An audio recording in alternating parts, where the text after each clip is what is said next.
Part 1.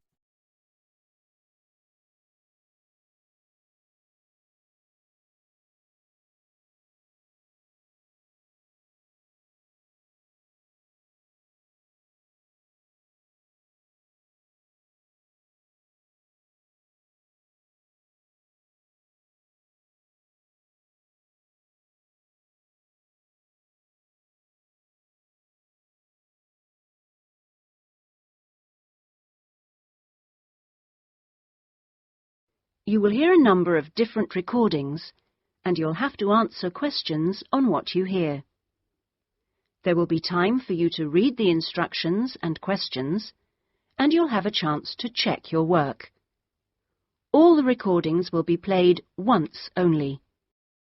You will hear a conversation between a customer and a salesman at a car showroom. First, you have some time to look at questions 1 to 4.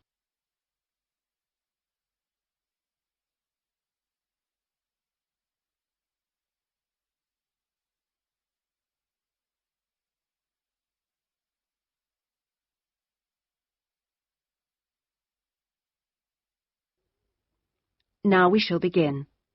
You should answer the questions as you listen, because you will not hear the recording a second time.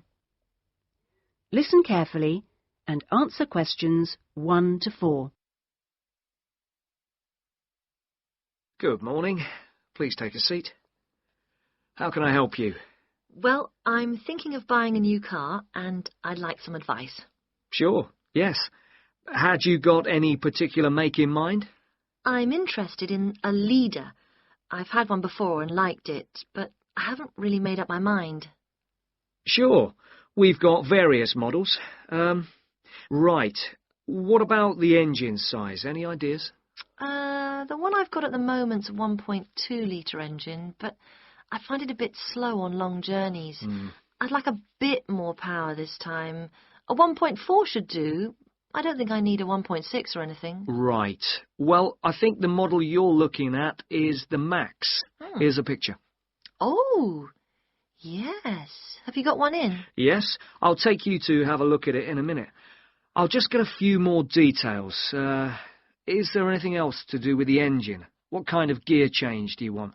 I presume you want a manual. I'd want automatic. I've never driven a car with manual gears. Right. Well now, here's the colour chart for the Max. Have you given that any thought?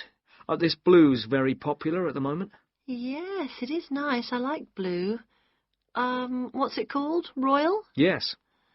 But actually, I think I prefer this lighter shade here. Sky. Yes, that's popular too. I think I'll go for that. You might have to wait a week or so for that colour, but I assume that'll be okay. Oh, yes, fine. Well, we can go outside and you can have a good look at one, and perhaps take it out. But first, can I just ask you about finance? The cash price is going to be somewhere in the region of $7,500. How would you like to pay? Are you in a position to pay cash, or would you need credit? I'd like credit, provided the terms are reasonable. Well, you can discuss that with my colleague in a moment. We have various arrangements. Would you be interested in us taking your present car as part exchange? Yes. Okay, fine. So I'll just need some details from you, and then we can do a valuation. Is that okay? Fine, yes. Before you hear the rest of the conversation, you have some time to look at questions 5 to 10.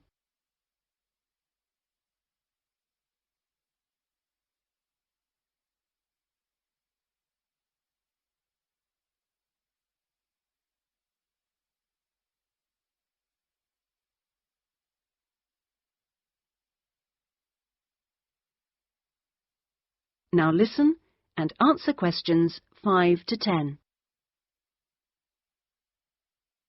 Could I have your full name? Wendy Harries. That's Harries. And is that Mrs., Miss, Ms.? It's Doctor, actually. Oh, right. And your address? 20 Green Banks. Is that green spelled as in the colour? Yes, that's right. Okay. Alton. Is that Olton? Not quite. It begins with an A, not an O. Oh, yes, that's in Hampshire, isn't it? That's right. And do you know your postcode? Yes, it's GU89EW. Do you have a daytime phone number?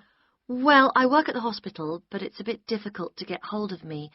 I can give you a number just for messages, and then I'll get back to you when I can. Is that okay? That's fine. It's 0798 257 643. Fine. And about the car you have now, what make is it? It's a Conti. Do you know the year or the model name? I think it's 1996, and it's called a Lion, like the animal. Then it must be 1994, because they brought out the Fox after that. Oh, right, yes. Mileage, roughly? I'm not sure. I know it's less than 70,000. OK. What colour is it? It's grey, metallic grey. Right. And one last thing. What sort of condition would you say it's in? I'd probably describe it as reasonable. Do you need to see it? It's parked outside. Not at the moment, no. Perhaps you could call in one day next week. That is the end of part 1. You now have half a minute to check your answers.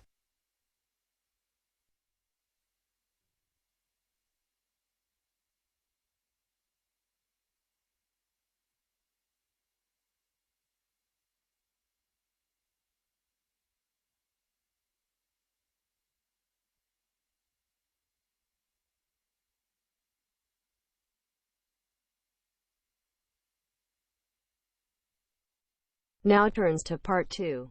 Part 2.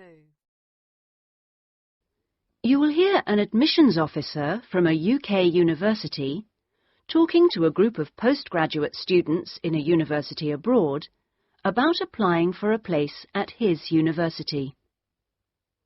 First, you have some time to look at questions 11 to 15.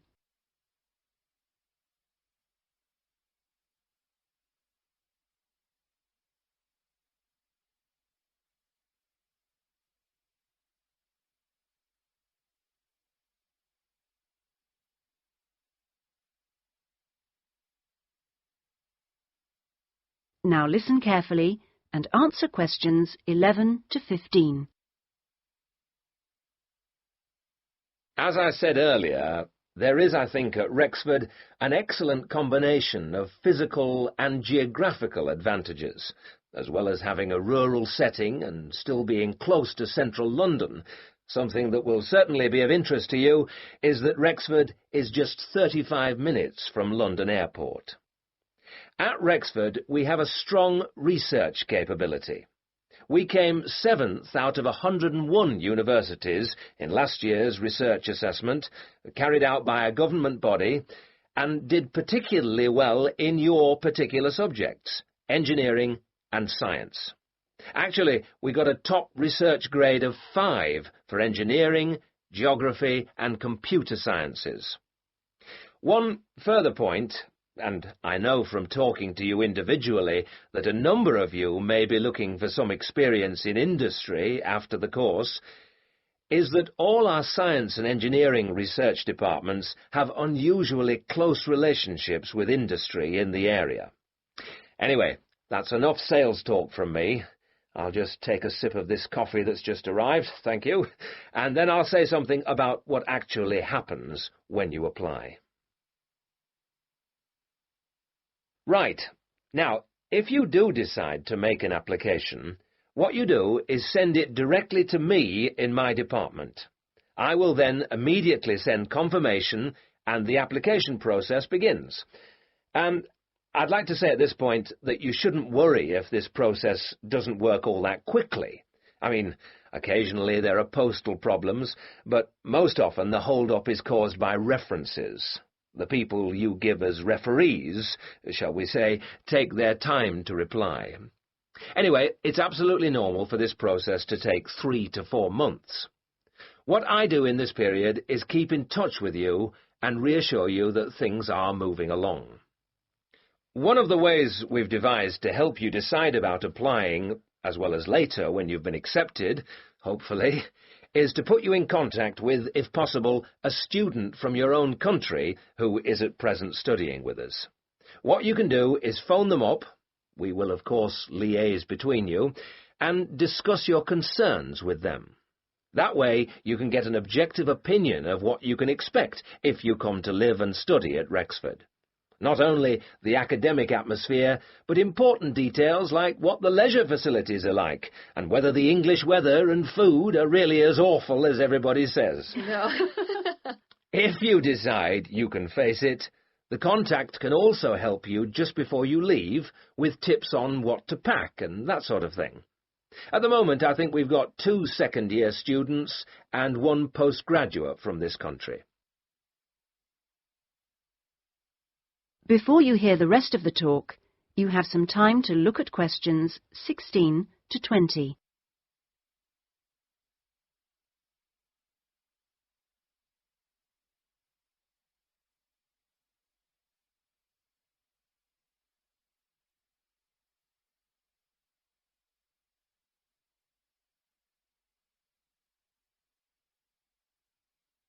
Now listen and answer questions 16 to 20.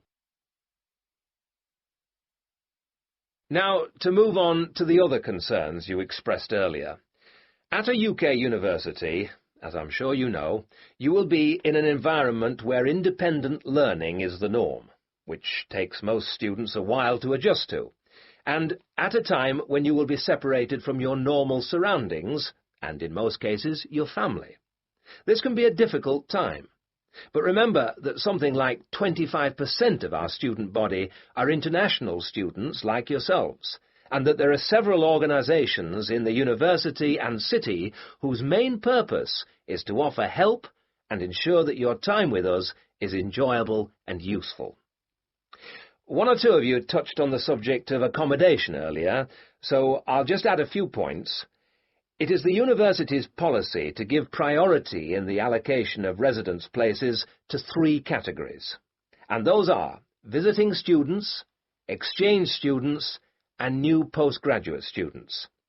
However, demand exceeds supply, so there is still a need to put your name down early for campus accommodation, particularly if your family is accompanying you. This means that the earlier you decide whether you want to study with us, and so get the procedure moving, the better it will be for everybody. Yes? What if you would prefer to live outside the university? If you're planning to live off campus, you've got to sort things out even earlier. As with everything in short supply, the good accommodation gets snapped up months before the beginning of term. In other words, if you're starting in October, you need to be thinking about it in June, or at the very latest July. So you do need to think very carefully about what you need, how much you can afford to pay well in advance. What you can't do is leave it until a few days before the start of term. The agencies in town are pretty good. It's just a matter of contacting them in good time. Of course, we have a full-time accommodation officer available to help all students. She'll get in touch with you when you're accepted. She's got plenty of contacts in the town and will deal with the agencies on your behalf. 1 or 2 of you asked me earlier about your level of spoken English. Obviously, most of you have already achieved a lot. I wish I could speak your language half as well. Having said that, though, I'm afraid the lecturers will make little or no allowance for the presence of non-native speakers in the audience. So anything you can do to improve your spoken English, even beyond the pretty high levels most of you have already reached, will help make your stay with us that bit more fun for you. Some extra practice before you arrive is worth more than, for example, private lessons afterwards when you won't really have time. Oh, and one last thing before I invite further questions. It's very important that you always... That is the end of part 2. You now have half a minute to check your answers.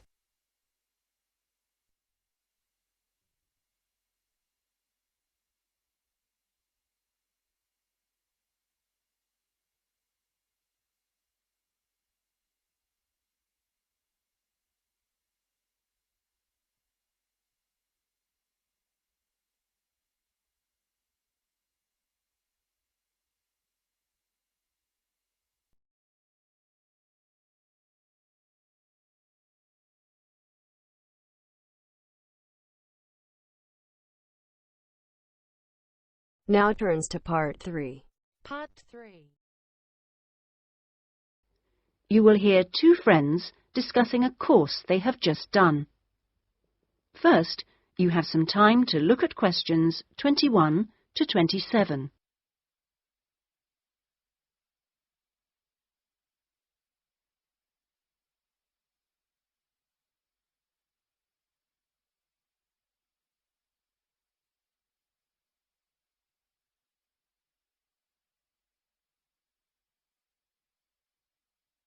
Now listen carefully and answer questions 21 to 27.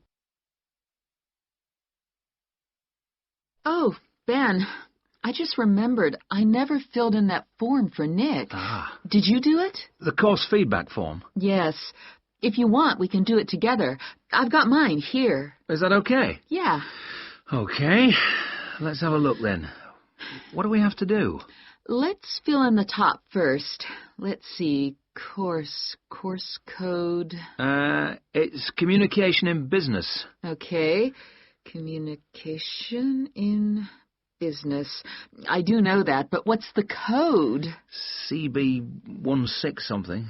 CB162, isn't it? That's it. Okay. And dates. When did we start? I remember my birthday's on May 4th, and it was the day after. It must have been May 5th. Gosh, doesn't seem that long ago, does it? No. And we finish at the end of this week on Friday, so that's July 15th. 16th. Oh. Monday was the 12th. Yeah. Right, that was the easy bit. Now, let's have a look.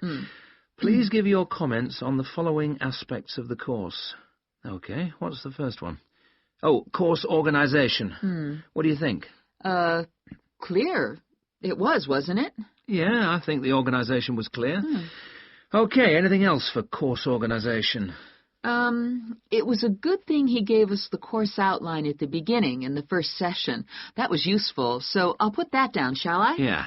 Now, going on to suggestions for improvement, one thing that wasn't so good, I think we could have done a bit more work at the beginning. I mean, at the beginning it seemed dead easy. Yeah. I thought it was going to be really easy, and then all of a sudden in the second half of the course, we got a whole load of work. Yeah. Reading to do and essays and things. Yeah, it'd be better if it was more even. Okay, now, course delivery.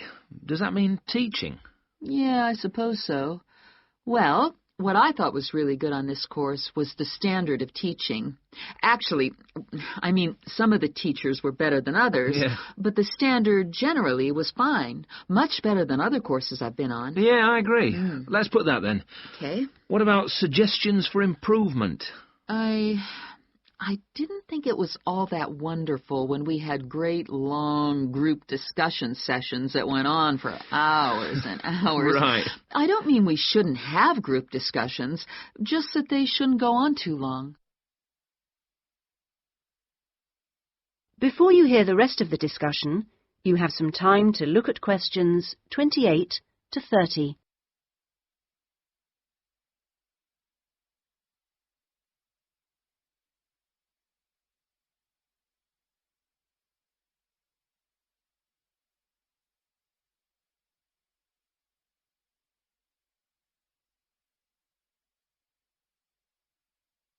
Now listen and answer questions 28 to 30.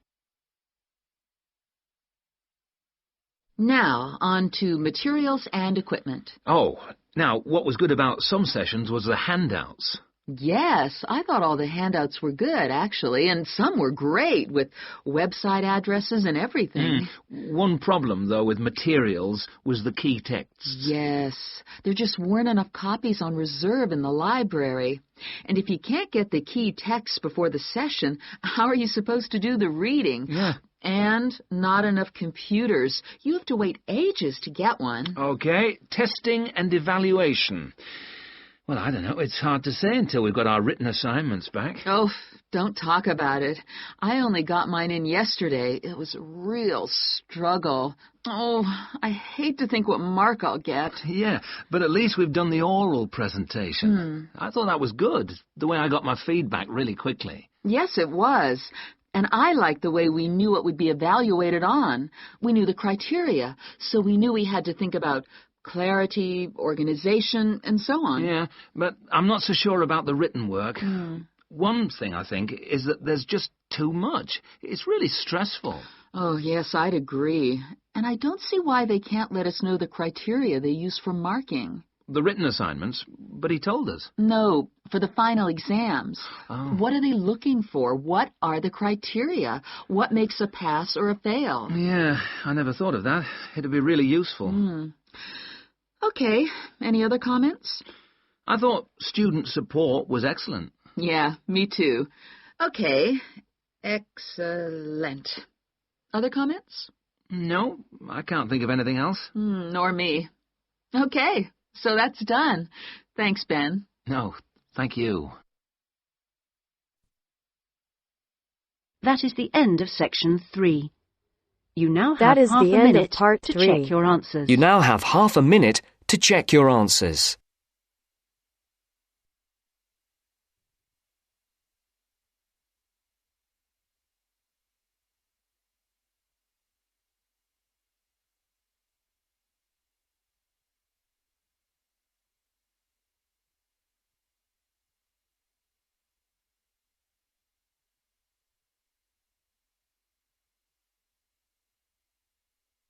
Now turns to part 4. Now turn to section 4.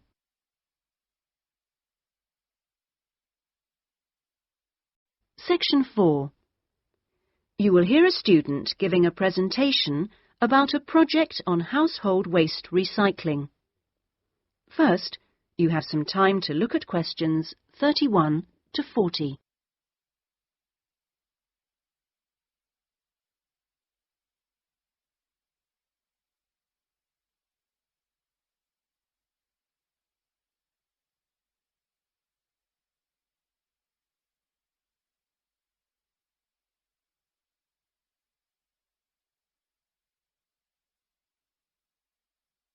Now listen carefully and answer questions 31 to 40. Well, my group has been doing a project on how household waste is recycled in Britain. We were quite shocked to discover that only 9% of people here in the UK make an effort to recycle their household waste. This is a lower figure than in most other European countries, and needs to increase dramatically in the next few years if the government is going to meet its recycling targets. The agreed targets for the UK mean that by 2008 we must reduce our carbon dioxide emissions by 12.5% compared with 1990. And recycling can help to achieve that goal in two main ways. The production of recycled glass and paper uses much less energy than producing them from virgin materials, and also recycling reduces greenhouse gas emissions from landfill sites and incineration plants. As part of our project, we carried out a survey of people in the street, and the thing that came up over and over again is that people don't think it's easy enough to recycle their waste. One problem is that there aren't enough drop-off sites. That is, the places where the public are supposed to take their waste. We also discovered that waste that's collected from householders is taken to places called bring banks for sorting and baling into loads. One problem here is taking out everything that shouldn't have been placed in the recycling containers. People put all sorts of things into bottle banks, like plastic bags and even broken umbrellas. All this has to be removed by hand. Another difficulty is that toughened glass used for cooking doesn't fully melt at the temperature required for other glass, and so that also has to be picked out by hand. Glass is easy to recycle because it can be reused over and over again without becoming weaker. 2 million tons of glass is thrown away each year. That is 7 billion bottles and jars. But only 500,000 tons of that is collected and recycled.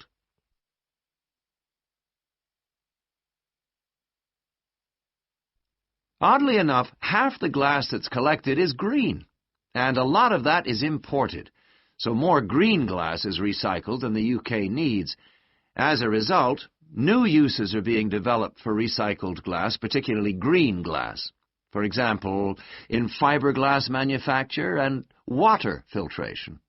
A company called CLF Aggregates makes a product for roads, and 30% of the material is crushed glass. For recycling paper, Britain comes second in Europe with 40%, behind Germany's amazing 70%. When recycling started, there were quality problems, so it was difficult to use recycled paper in office printers, but these problems have now been solved.